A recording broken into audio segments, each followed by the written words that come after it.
Hello again. So what we're going to do today is we're going to keep on talking about the different properties of exponents, and we're just going to jump right in. We're going to talk about the powers of products and quotients.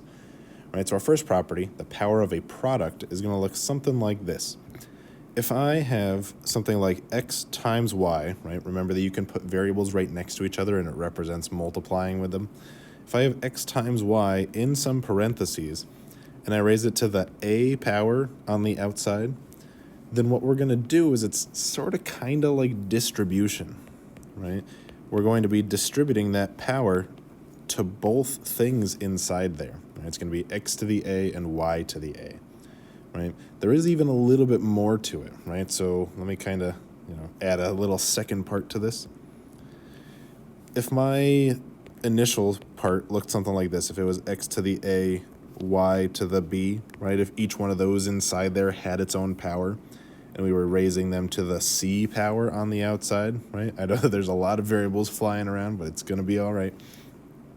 So again, we're thinking about it like we're distributing it inside there to each of those powers. Right? So what we're going to be doing is this is going to turn into x to the a times c, right? We're multiplying those powers. This is also going to be y to the b times c.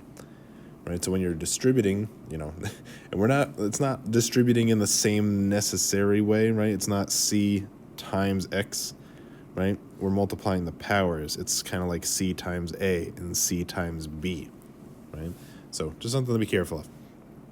It's one of those properties where it's definitely going to be a little bit easier once we start taking a look at some problems. So here, we've got 3x, all of that to the fourth power, right? So because that fourth power is on the outside of the parentheses, that means that we're going to need to apply that fourth power to each thing on the inside, right? So be really careful. When we're doing 3 to the fourth power, it's 3 to the fourth power, right? Don't do 3 times 4. That's not 12, right? You're raising 3 to the power of whatever you're lumping onto it like that. Same kind of thing with x, right? If we're raising x to the fourth power, it's x to the fourth. Don't write that down as 4x. After that, we can simplify a little bit further, right? If we do 3 to the fourth power, right, if I think about 4 3s all multiplied, that's going to give me 81. And then x to the fourth is going to stay the same, right? That's what we want to get to, right? We want to try and make it all the way to that final answer there, 81x to the fourth, right? Let's try another one out. Right, this one, same kind of deal. We've got a number times an x. So that negative 3 is going to go to each one of those. Oops, sorry, positive 3 is going to go to each one of those. And again, just like before, when we have that going out to negative 4, it's not negative 4 times 3, right? It's negative 4 to the third power, right? And then x to the third power, right? So when we're doing negative 4 to the third, you might notice that I put it in parentheses, right?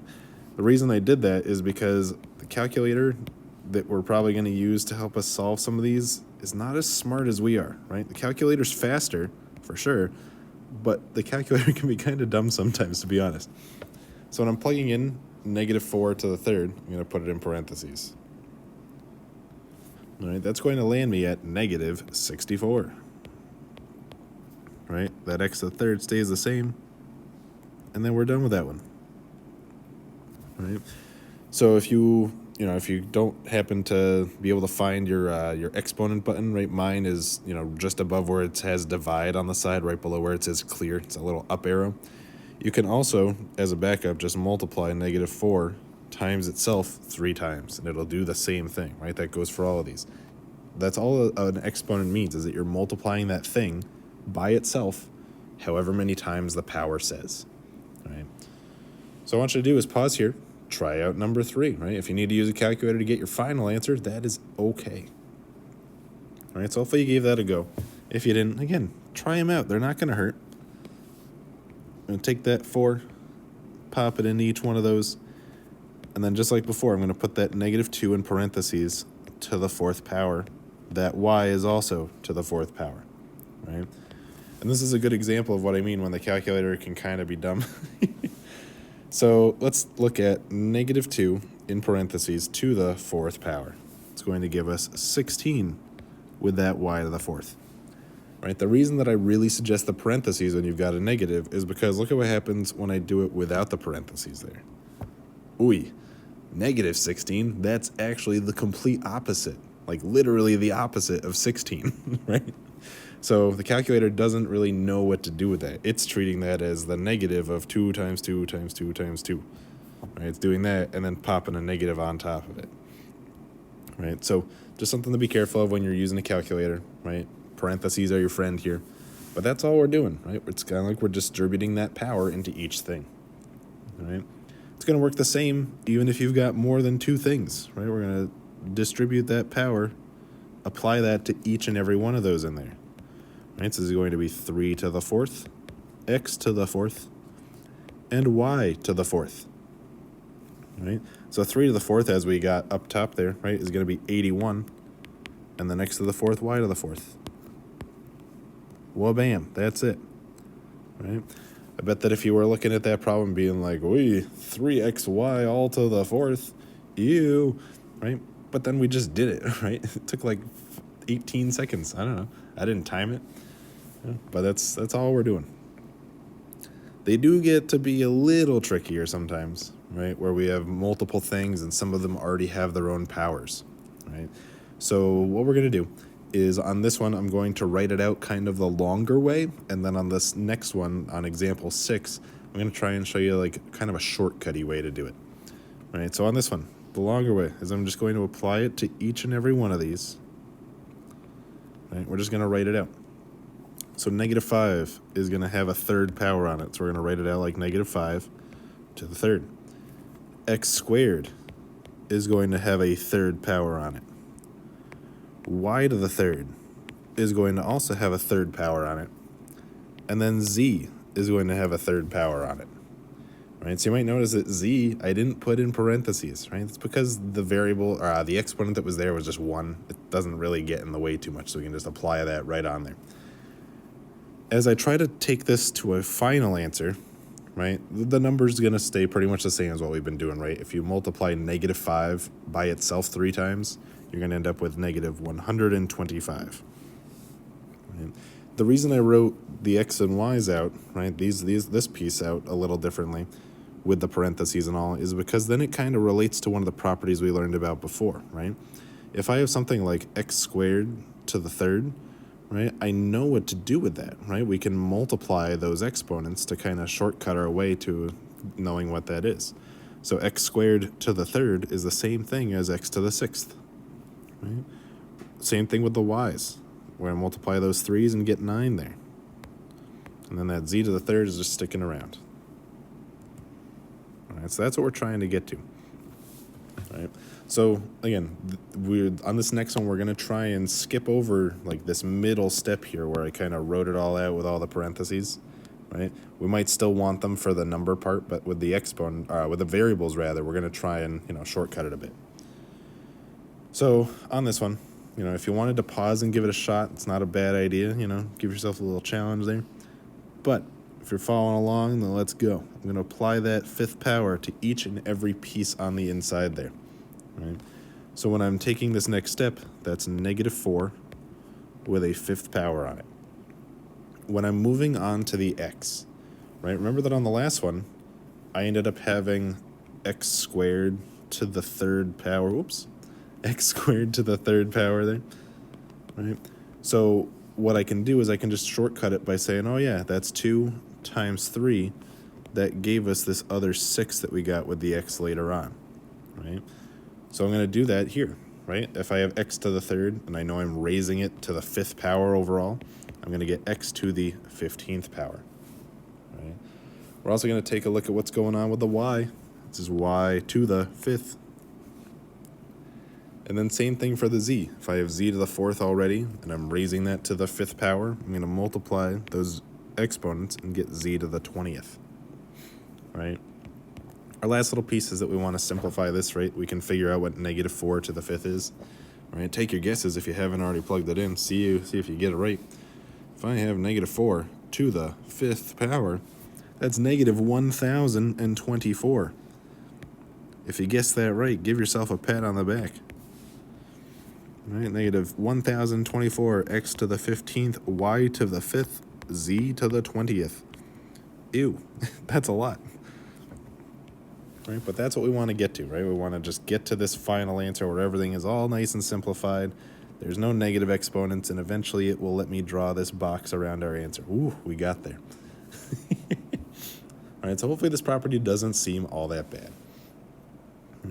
This next one is something that we've kind of gotten a preview of, right, when we were talking about quotient of powers and negative exponents with the last lesson. It's the power of a quotient property. All right, so this one's going to look something like this. I'm going to have x divided by y, and I'm going to put it in some big honkin' parentheses. All right. On the outside of those parentheses, I'm going to raise it to the a power. All right. After that, it's kind of like the last property where we were applying that power to each and everything on the inside there. We're going to apply this to each and everything on the top, so we'll have x to the a, and each and everything on the bottom. So we'll treat that as y to the a. All right. So that's how this property is going to work, right? We're just applying it to everything on the top and everything on the bottom. All right. So let's take a look at what that's going to be.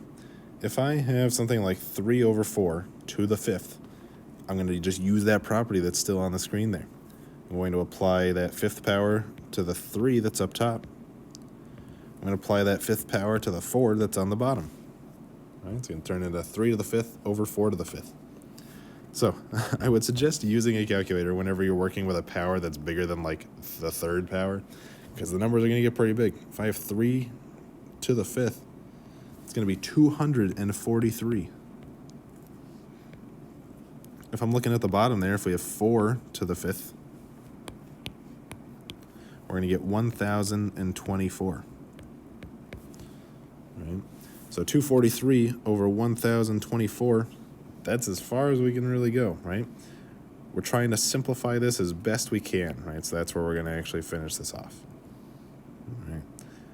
So from here, what I'd like you to do is pause here, try out that next one while I still struggle to make a box because it doesn't like me very much today. All right, so hopefully you paused and gave that a shot. As you can see, I was finally successful. All right. If we've got 2 to the 5th, or 2 over 5 to the 3rd power, right, we're going to apply that 3rd power to the top and the bottom. So 2 to the 3rd over 5 to the 3rd. Right? 2 to the 3rd is 2 times 2 times 2, which is going to give us 8. 5 times 5 times 5, right? So 25 times 5 is going to give us 125. Cool, that's it. We're done. All right, so we're just applying that power to everything on the top and everything on the bottom. Right? Sometimes the problems can get a little more complicated, right? Sometimes we might have something kind of hanging out in front of it, right? So we're on example 9 in case you've kind of lost your way. So I've got 11 times 2 over m to the 6th. Yeesh. All right, so first things first, all I'm going to do is I'm going to take care of those parentheses with the exponent, right? So that 11 is going to stay the same. I've got 2 to the 6th power and m to the 6th power, right? Just using the property like we've been doing, right? Up top here, right? We're still going to have 11 out in front, 11 times whatever. 2 to the 6th power, right? Let's check and see what that's going to be. 2 to the 6th is 64. The m to the 6th is still just that, right? So then our last step that we want to be able to do here is kind of figure out what to do with that 11, right? So when we're multiplying with fractions, right, it's usually easiest to think about it when it's, one fraction times another fraction. So we're going to turn that 11 into 11 over 1, right? When we do that, right now it's a fraction that still means 11, but we can now multiply it a little bit more easily with the other one. When we do that, the top multiplies the top, right? 11 times 64 is going to be, gross, I would imagine. 11 times 64 is going to be 704. On the bottom, we're also going to multiply those together. 1 times m to the 6th is just m to the 6th. Right? Our answer doesn't look very nice, but it is an answer, right? That's what we want to get to. We have simplified this. All the exponents are taken care of. Everything's kind of in its place. right? And that's all we're going to get through. We got a couple more problems, and ooh, they seem like a bit of a doozy, right? So these ones were kind of using both properties at once, right? So again, there's kind of a longer way and a shorter way to handle these, right? On number 10, I'm going to show you the longer way, and then on 11, I'm going to show you kind of the shortcut way, right? If you're feeling better about the longer way, keep using it, right? That's perfectly okay. So what I'm going to do here is I have all this junk in the parentheses, and it's all raised to the second power, right? So what I'm going to do is I'm going to take everything on the top, x to the negative third, y to the negative third, and I'm going to raise it to that second power, right? I'm applying that power to everything that's on the top. On the bottom, it's the same thing. We're going to get 2x to the fourth, and all of that is being raised to the second power as well, right? So from here, right, then it turns into the property we were doing on the front of this sheet of notes, right? I'm going to apply that 2 to everything in these parentheses, and we're also going to end up doing it on the bottom, right? So up top, if I have x to the negative 3 and I'm raising that to the second power, that's going to end up giving me x to the negative 6. Same thing for the y. That's also going to be y to the negative 6. Right? On the bottom, we're applying that second power to everything, right? So we're going to end up with 2 squared and x to the 8th, right? So we've got a whole lot of stuff to kind of take care of here, right? So let's take it one piece at a time. Whenever I've got these negative exponents, right, what I know I need to do is I need to flip them to the opposite part of the fraction, right? So because they're on the top, I'm going to flip them to the bottom, and they're going to become positive exponents, right? So let's take a second look at that, right? So if I've got x to the 6th and y to the 6th, right, those need to flip down to the bottom, and they'll become positive. The other stuff I've got going on down the bottom, right, I have 2 squared, which is the same thing as 4, and I have that x to the 8th, which is already fine where it is, right? So all of that stuff is down on the bottom. So you might be wondering, like, what the heck do I put on top then? So if you ever move everything out of the top or bottom of a fraction, you just leave a 1 there, right? So there's this 1 over all of this other stuff. And then we got one last tiny thing that we can do. You might have noticed that we've got x to the 8th and x to the 6th on the bottom. That's kind of weird that there's 2 sets of x's down there. So what we're going to do is we are going to smush them together, right? Think about it like x to the 8th times x to the 6th.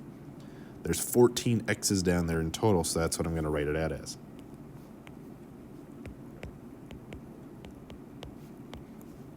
Alrighty. That's where we want to get to. And I'm not going to, again, just like I say in class, I'm not going to lie and pretend and say, like, oh, yeah, that wasn't so bad, right? Because if I zoom out, oh, that was a whole lot of steps and a whole lot to remember, like all these different properties. So if you haven't already, right, and I know that some of you, I did this during class and some of you may not have, but if you don't already, try and, keep a log of all these different properties we've had, right? If you need to, like, look back at past notes and stuff like that, just kind of write all of these properties down in one place. So when you get to a problem like this, where it uses multiple properties, you can just look at that, right? You don't have to flip back and feel like, oh my, where was that? All right, we got one more. So, like I said, on 10, we did it kind of the longer way. For 11, we're going to get a little bit more complex, right? If I'm talking through number 11 and you're like, oh gosh, this seems terrible, right? That's okay. You can still do it out like number 10. We should end up in the same place. If it's something where you're feeling completely lost on 11, ask me about it when you see us, right? I'm here to help. We can talk through it together. All right, so 11, let's get going. So we have m to the third, n to the negative third divided by m to the third, n to the 0, all in parentheses, to the second power. So again, think back to yourself like 5 or 6 years ago and be like, oof, I don't think I'd ever be able to do this, right? But let's have a crack at it. So something that I would suggest doing whenever you have a problem like this is see if you can kind of move things around and cancel stuff out as soon as possible. What I'm noticing here is that I have m to the third on the top and m to the third on the bottom. right? We know from some of our past properties that I can just kind of cancel things out if they're the same on the top and the bottom. So that's what I'm going to do. Those m to the thirds are just gone, right? I don't have any m's anymore, right? What we can also do is I'm looking at this n to the 0 that we've got down on the bottom. N to the 0 is just 1, right? So already I'm going to rewrite my problem, and it's going to look much better than what we just had, right? So those m's are gone. We have n to the negative third over 1 with that squared on the outside, right? So we already took care of a good chunk of stuff. So now we've got n to the negative third to the second, right? What we can do is we know that when we have a negative exponent, you flip it to the other part of a fraction and make it positive. So I can do that, flip it down to the bottom, make that a positive 3. And don't forget that 2 on the outside. Last step is to apply that second power to everything on the top, right? But 1 squared is just 1, so we'll leave that alone. And n to the third squared is n to the sixth, right? So that's where we want to get to, something just like that. Right? So if you did it out the longer way, and you got that same answer, give yourself a pat on the back, because again, these are not easy problems. There's a lot going on in them, right?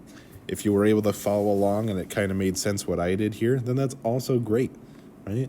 If you were thinking really super ahead, and you went from here straight to that, right? Also excellent, right? If you remembered to move that negative exponent down to the bottom and flip it positive like that, great, right? There's a lot of shortcuts that we can use with these, right? And especially if you're able to kind of like think about a couple different things at the same time, you can make your workload a lot smaller than it was on that last one, right? On that last one, we did a lot of writing, and we had a lot of oh, this goes here, and oh, we got to move that there. On 11, we were able to kind of do some of that work just in our heads and have to do less writing and keeping track of stuff, right? So, try your best on them. It's not going to hurt you if you get it wrong, I promise, right? But please be sure to ask if you have questions on stuff, right? Like I said, these are not particularly easy problems. If you're feeling like they are, then that's awesome too, But anyway, I'm going to stop talking, and I'll talk to you next time. Peace out.